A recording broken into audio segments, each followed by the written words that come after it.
Welcome to my channel. Try to hear the latest story. My fiancée wrongly accused me to have me locked up. With a cruel smirk, she whispered, "Enjoy your time behind bars, failure."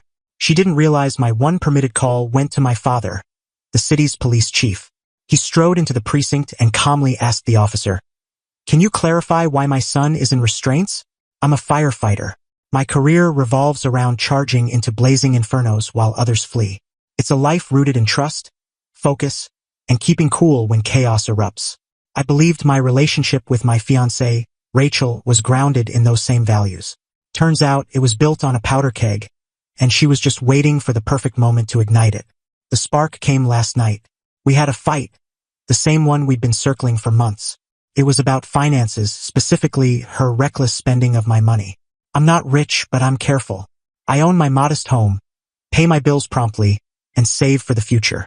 Rachel, however, treats credit cards like a genie's lamp, conjuring up luxury purses and lavish spa trips. The fight intensified. She demanded I co-sign a loan for a flashy car she couldn't afford. I said no. My refusal was steady, reasoned, and absolute. But this time, something in her broke. Her irritation morphed into a chilling, venomous rage. She began shouting, calling me stingy and overbearing. Then she did something that shifted everything. She grabbed a heavy crystal vase, a keepsake from my late grandmother, and smashed it against the wall, sending shards flying. Then, with a sly, triumphant grin, she clawed her own arm with her manicured nails, drawing a faint trickle of blood. "Leave my house!" she screamed, her voice suddenly quivering with fake fear. "My house?" I asked, my tone low and measured. "This is my house, Rachel." "Not for long," she spat. Then she pulled out her phone and called 911. I stood there, stunned, as she delivered a tearful, award-worthy act to the dispatcher. She claimed I'd turned violent, thrown the vase at her, and that she feared for her safety. It was a lie so bold, so detached from reality, that I could barely comprehend it. When the police arrived, 2 officers in uniform, they saw a sobbing, distraught woman with a scratch on her arm and broken glass on the floor. They saw me, a man twice her size, standing in grim silence. In moments like these, procedure takes over. They don't see nuance. They see a potential danger. They separated us, took her statement, and then approached me. As they cuffed me, Rachel stepped onto the porch. Her tears had vanished, replaced by that same icy, gloating smirk. She leaned close as an officer led me to the squad car and whispered, "Have fun in jail, loser." I didn't respond. I just met her gaze. I let her savor her apparent victory. I let her think she'd triumphed. At the station, they placed me in a stark, antiseptic holding room. They took my belt and shoelaces, read me my rights, and informed me I could make one phone call. Rachel's whole scheme hinged on one arrogant assumption, that I was isolated. She thought I was just a humble firefighter with no influence, no allies, no one to turn to. She knew my father was a cop. She'd met him a few times. She assumed he was just some aging officer, maybe a desk clerk nearing retirement. She had no clue who he really was. My father and I have a complex history. My name is James Carter. I took my mother's maiden name at 18. I did it to carve my own path, free from the towering shadow of my father, the respected, formidable, and sometimes daunting police chief of the entire metropolitan region. I picked up the phone. I didn't call an attorney. I called my dad. The hour in that holding cell felt endless. It was a cold, concrete room that reeked of disinfectant and despair. I wasn't afraid. I'm a firefighter. I've faced far worse. But I felt a deep sense of betrayal. Rachel hadn't just lied. She'd weaponized the very system my father had devoted his life to against me. I heard the heavy metal door at the end of the corridor buzz open. Footsteps echoed. Steady, commanding, not the hesitant shuffle of a public defender.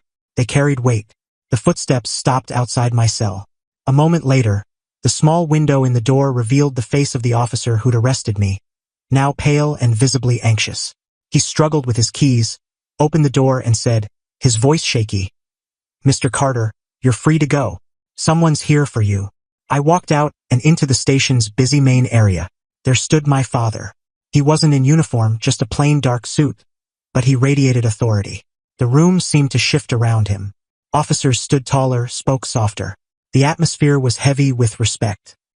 He saw me, and for a brief moment, his stern expression softened. He approached and placed a hand on my shoulder. "You okay, son?" he asked quietly. "I'm fine, Dad," I replied. He nodded, then turned to the desk sergeant, who looked like he might faint. My father didn't raise his voice. He didn't need to. His quiet presence was more powerful than any outburst. "Sergeant Daniels," he began, his tone even. "I was reviewing the initial arrest report for my son, James Carter. I couldn't find the part where your officers noted the position of the glass from the vase he supposedly threw. Was it inside the wall's impact point or outside?" The sergeant faltered. "I'm not sure, Chief. I'd need to review the full report." "Do that," my father said. "Because an object thrown at a wall breaks and falls inward. One smashed against a wall scatters outward. Basic physics. I'd hate to think your team overlooked such a critical detail." He then turned to the young officer who'd arrested me, now trying to disappear into a corner. "Officer Hayes," my father said, reading his badge. "My son has no record of violence. The accuser, his fiancée, has no history of domestic complaints. You had 2 conflicting accounts. What specific evidence justified a physical arrest instead of just separating them for the night?" "Sir," the officer stammered, sweating. "The complainant had a visible injury, a scratch on her arm. Protocol requires judgment." My father interrupted, his voice still calm but now sharp as a blade. "It also requires a proper investigation. Did you, for example, check her fingernails for my son's skin or blood to support her claim he attacked her? Or did you just trust a dramatic performance and cuff a first responder?" He let the question linger. He wasn't shouting. He was instructing, and it was chilling to witness. He wasn't misusing his authority. He was demanding the job be done with the precision and integrity he expected from his officers. He was ensuring the case would be examined with the utmost scrutiny. He turned to me. "Go home, James," he said. "I've assigned this to Detective Larson in the Domestic Violence Unit. He's the best. He'll contact you tomorrow. Stay away from Rachel. Don't go near her. Let the system do its job." I left the station a free man. As I stepped into the rainy night, my phone pinged. A text from Rachel. "Out already? This isn't over. I'm filing for an emergency restraining order tomorrow. That house is mine. You'll never step foot in it again." I didn't respond. I just got in my car and drove. But I wasn't heading home yet. I was going to my lawyer's office. Rachel thought this was a simple domestic spat. She had no idea it was about to become a battle. Update 2: the days after my release were a storm of calculated moves. Rachel thought she held the advantage, controlling the story. She didn't know my father's quiet intervention had flipped the entire game. I met with my lawyer first. I laid out everything, including my father's role. My lawyer, a shrewd, no-nonsense professional, saw the shift immediately. "This changes the dynamic," he said. "Her power was the threat of a public criminal charge. That's gone. We can strike back." He filed an emergency counterpetition in family court. We didn't just refute her claims. We accused her of malicious prosecution and abuse of process. We included my sworn statement detailing the true events, including how she smashed the vase herself. We asked the court to deny her restraining order and grant one to me, securing my sole residency in my home during the legal process. Meanwhile, Detective Larson began his investigation. Larson was a department legend, a meticulous investigator who could spot a lie from miles away.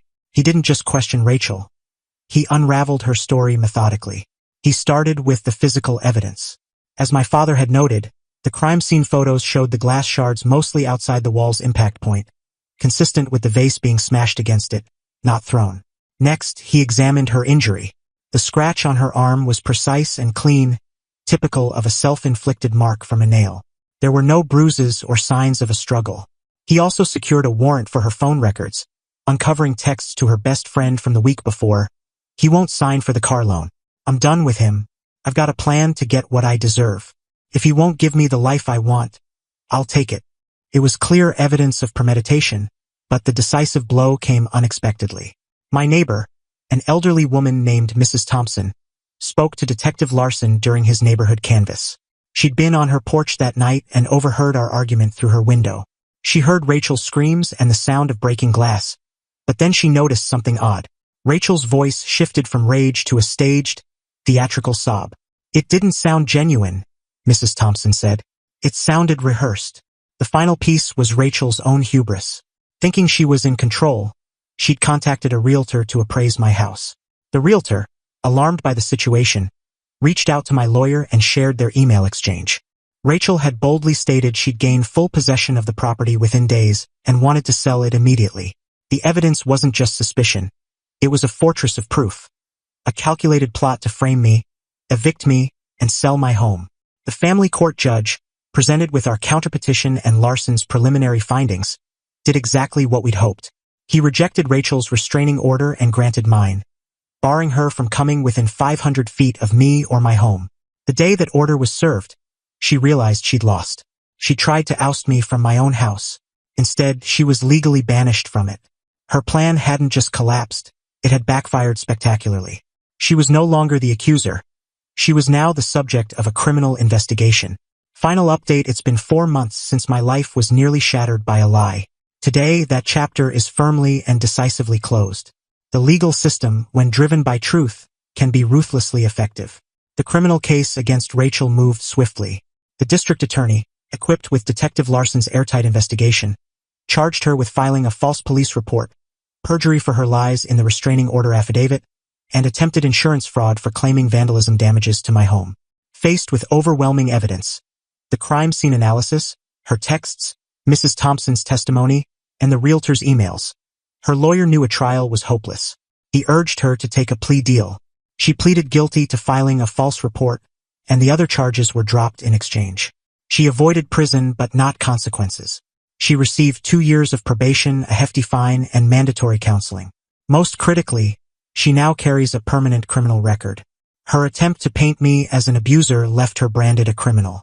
The civil case was even more rewarding. Our engagement was naturally over. I kept the ring, a conditional gift broken by her deceit, and sold it to cover legal costs. But my lawyer wasn't finished. We sued her for malicious prosecution, defamation, emotional distress, and the cost of the destroyed vase. Her guilty plea in the criminal case made her civil liability undeniable. Her attorney tried to fight, but it was futile. We settled out of court. She was forced to surrender a large chunk of her savings as damages and sign a permanent non-disclosure agreement, legally barring her from ever mentioning me in any way. Violating it would trigger crippling financial penalties. I've erased myself from her life entirely. The last I heard, Rachel's world has crumbled. Her criminal record has made employment scarce. Her friends, appalled by her actions, have cut ties. She's broke, disgraced, and isolated. She tried to steal my home and ended up losing everything. As for me, I'm rebuilding. The ordeal left wounds, but it also forged strength. My relationship with my father has been reborn. The years of stubborn distance between us are gone, burned away by this crisis. We talk weekly, watch games together, share meals. He's my dad again. Rachel thought I was weak and alone. She was wrong. My calm demeanor isn't weakness. It's the restraint of a man who knows when to act and when to wait. And I was never alone. I had family, a trump card she never anticipated. She smirked and told me to enjoy jail. But I'm the one who's free from her lies, and ready to build a life rooted in truth. She's the one trapped in a prison of her own creation.